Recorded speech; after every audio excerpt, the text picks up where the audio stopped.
اسی طرح ان ایام میں جو کام ہمیں کرنا ہے ان کاموں میں سے دوسرا کام تکبیرات کو پڑھنا ہے۔ تکبیرات، جیسے ہی ذی الحجہ کا چاند نظر آ جاتا ہے، چاند نظر آنے کے بعد سے لے کر ہم تکبیرات کو شروع کر دیں گے، اور خصوصیت کے ساتھ احادیث میں اس بات کا ذکر کیا گیا، عرفہ کا جو دن ہوتا ہے فجر کے بعد سے لے کر ایام تشریق یعنی عید کے بعد جو 3 دن ہوتے ہیں، ایام تشریق کے عصر تک ہم تکبیرات کو بآواز بلند پڑھتے جائیں گے۔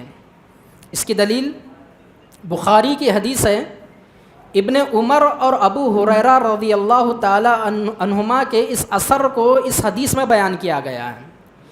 وَكَانَ ابْنُ عُمَرَ وَأَبُو هُرَيْرَةَ يَخْرُجَانِ إِلَى السُّوقِ فِي أَيَّامِ الْعَشْرِ يُكَبِّرَانِ وَيُكَبِّرُ النَّاسُ بِتَكْبِيرِهِمَا۔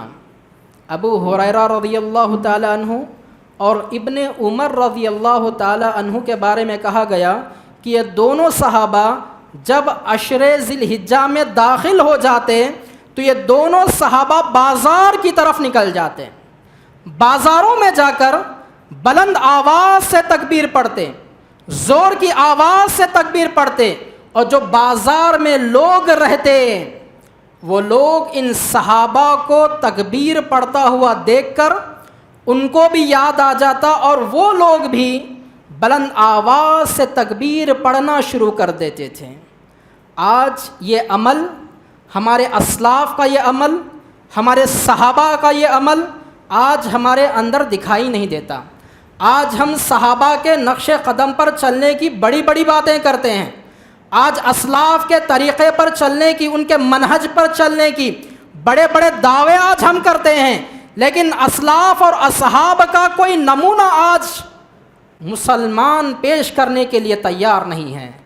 آج عشر ذی الحجہ کا چاند نظر آنے کے بعد سے تکبیرات پڑھنا تو دور کی بات، رسول اکرم صلی اللہ علیہ وسلم کا جو عمل تھا، عیدگاہ جانے کے وقت میں اللہ کے رسول جو تکبیرات پڑھتے تھے، عیدگاہ میں بیٹھ کر جو اللہ کے رسول تکبیرات پڑھتے تھے، عید کی نماز کے بعد جو اللہ کے رسول تکبیرات پڑھتے تھے، آج اس مقام پر بھی لوگ تکبیرات کو نہیں پڑھتے، بلکہ کوئی اپنے باتوں میں مصروف ہے، کوئی اپنے موبائل پر مصروف ہے، کوئی کسی کے کپڑوں کو دیکھنے میں مصروف ہے، کوئی کسی اور چیز کو دیکھنے میں مشغول ہے۔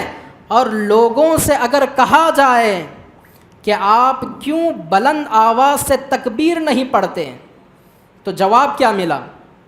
جواب یہ ملا کہ بلند آواز سے تکبیر پڑھنے میں ہم لوگوں کو شرم آتی ہے۔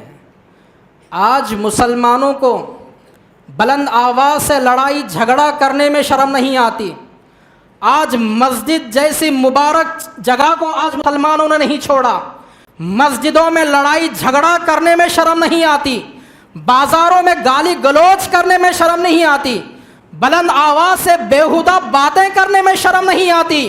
شرم آتی ہے تو اللہ کی تکبیرات کو بلند آواز سے کہنے میں شرم آتی ہے۔